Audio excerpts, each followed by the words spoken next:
Hello friends, welcome to this session on number systems. In the previous video, we learned the decimal expansion of rational and irrational numbers. In this session, we will learn how to represent rational and irrational numbers on the number line. So let's start. Friends, can you tell the type of expansion of the decimal number 2.8? This is a terminating decimal. Let's represent this number on the number line. The number 2.8 will lie between the numbers 2 and 3. Now we will divide the portion between numbers 2 and 3 into 10 equal parts like this. Friends, why 10 equal parts? Because this will make the process of locating the number easy.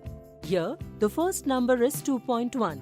The second is 2.2, and in this way, the last number 2.9. And the number 2.8 will be located here only. Let's take one more example. Represent the number 4.233 on a number line. This is a non-terminating recurring number.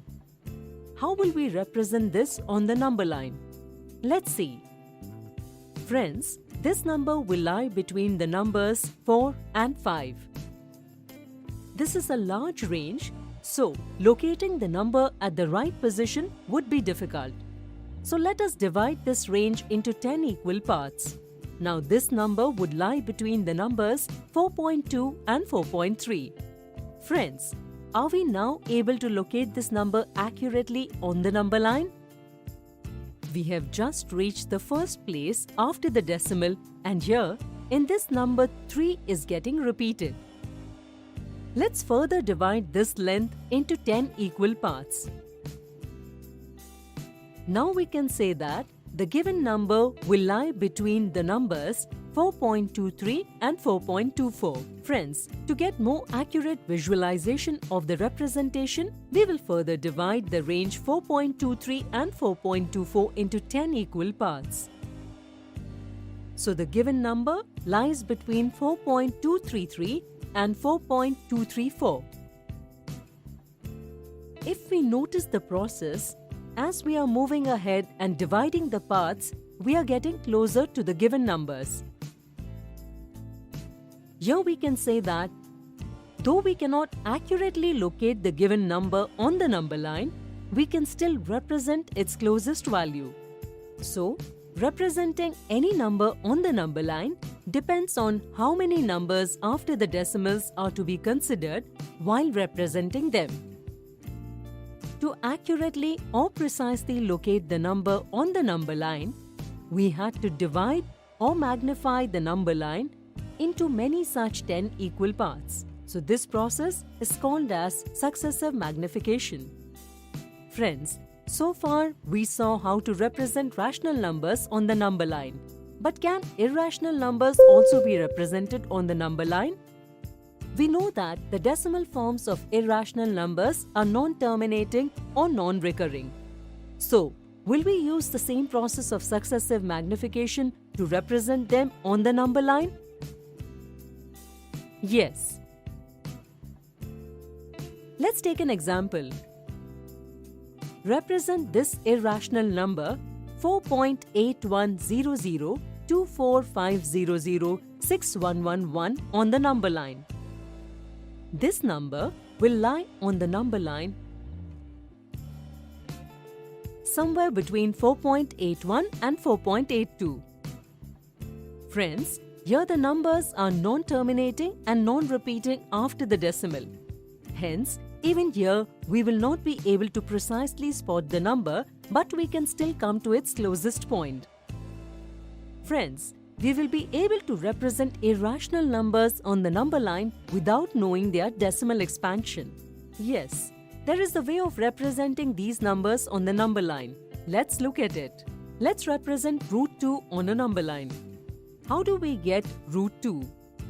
When do we get any number in the form of roots?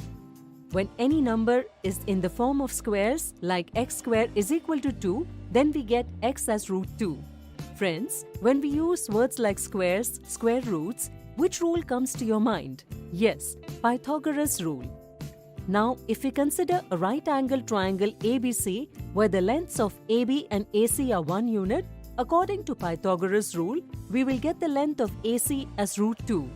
We know that root of 1 is 1 and root of 4 is 2. That means root 2 will lie somewhere between 1 and 2 on the number line. Hence, if we have to represent root 2 on the number line, then we will have to construct triangle ABC in such a manner that point A will lie on 0 and point B will lie on number 1 on the number line. We will draw a perpendicular from point B of 1 unit length. So we get the length of AC as root 2. Measure the length of AC using a compass and draw an arc on the number line which cuts the number line at point E. Point E in the number line will represent the number root 2. Friends, that is it for today. In this session, we learnt about representing rational and irrational numbers on the number line. See you in our next session where we will solve some more questions and discuss this further. Thank you.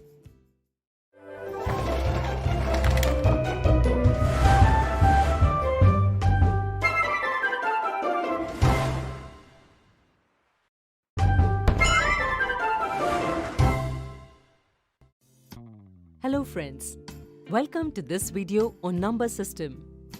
In the previous video, we learned how to represent rational and irrational numbers on a number line. Today we will be solving some questions based on it. Let's start with our first question. Represent the following numbers on the number line. The first number is minus 6.421. This is a terminating decimal. Friends, don't get confused seeing the negative sign. This number will lie between minus 6 and minus 7 on the number line. We will represent this number using the process of successive magnification like this.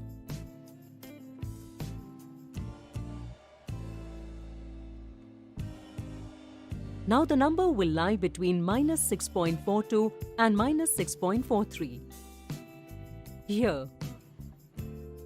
Friends, the second number is 8.34 bar. And according to the question, we have to represent it up to 4 decimals on the number line. This is a non-terminating recurring decimal. Will we be using the same process of successive magnification here? Yes. Please try to solve this question on your own.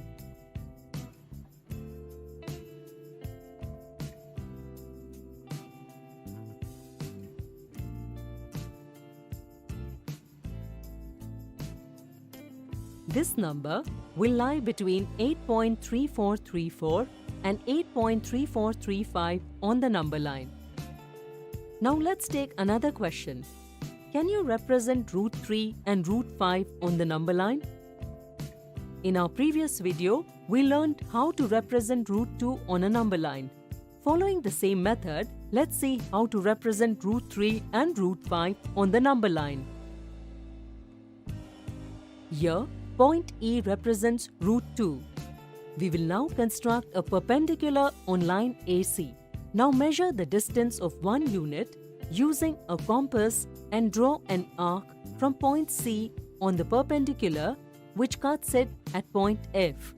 Now draw a line joining center point A and point F. Friends, if you look carefully, here we are getting a right-angled triangle ACF. Your length of AC is root 2 and that of CF is 1. Using Pythagoras theorem, we can find the length of AF which will be root 3. Now measure the length AF using a compass and taking center as point A. Draw an arc on the number line which cuts it at point G and this point G represents root 3. Friends, we can represent root 4 using the same process.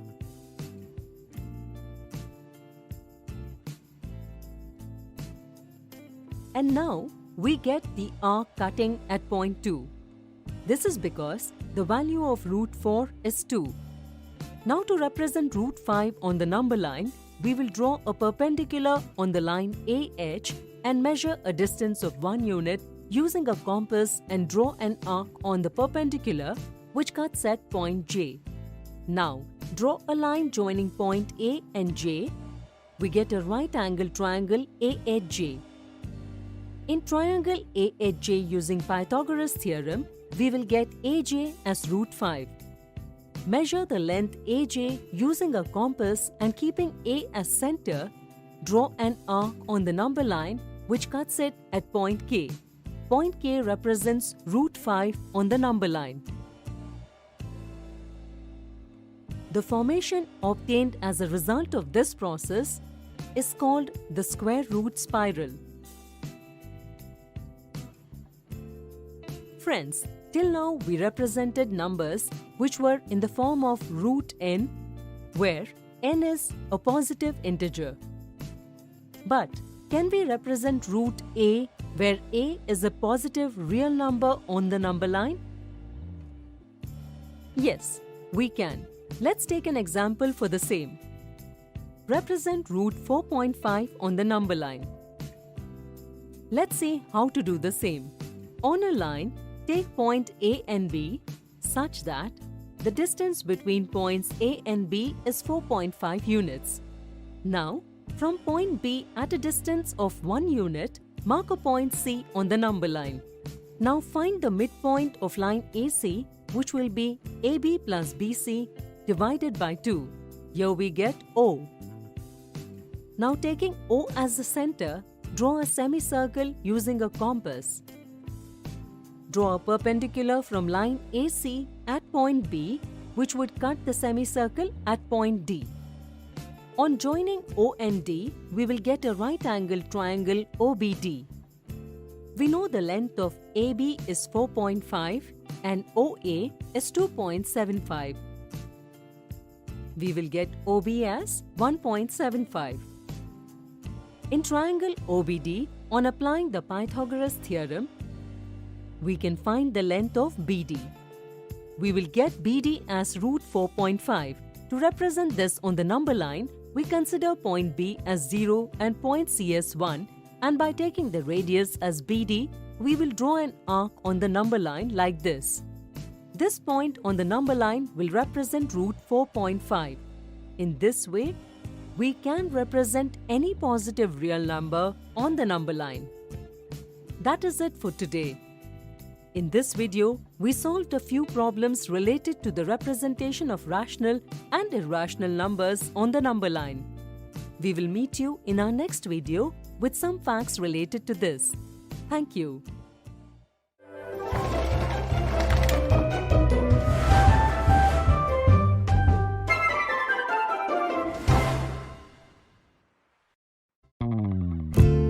Hello friends.